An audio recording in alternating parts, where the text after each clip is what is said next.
60-летняя Ольга Зарубина вернулась в Россию после 17 лет жизни в Америке.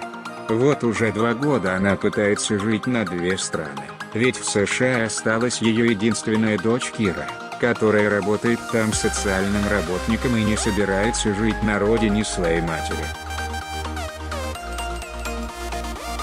Певица стала героиней программы «Идеальный ремонт» и была очень благодарна такому шансу, ведь сама она уже несколько лет не может устроить свой быт.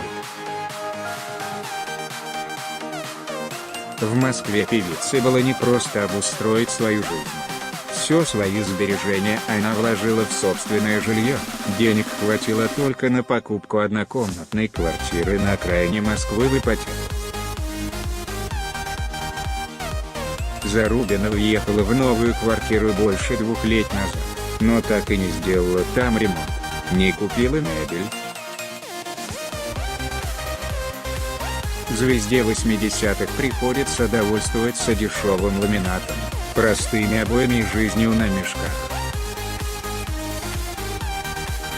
Куда едут в Америку без языка? Конечно, в Нью-Йорк на Брайтон. Мне хотелось иметь более сексуальный образ, рокерский. Что-то в стиле Тины Тернер. А в России у меня были песни фольклорного характера, мелодичные, про ягоды, призналась певица. Карьеру я попыталась продолжить в ресторане. Попила несколько вечеров и перестала, потому что с маленьким ребенком тяжело было работать ночью. Поэтому работал, в основном, мой муж, где только можно, даже кассеты продавал. Второй брак с администратором Владимиром Евдокимовым певица вспоминает с радостью. В отличие от первого замужества, в котором она, по ее собственному признанию, была несчастлива с тогда еще неизвестным певцом Александром Малининым.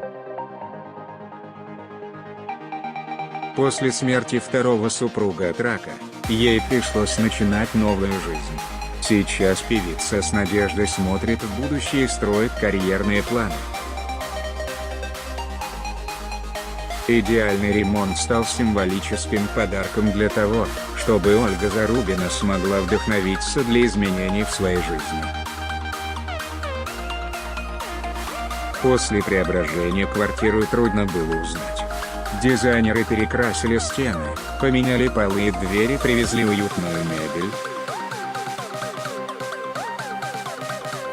Зону спальни отгородили необычной ширмой. Но больше всего певице понравилась необычная люстра, которая может менять направление света и его яркость.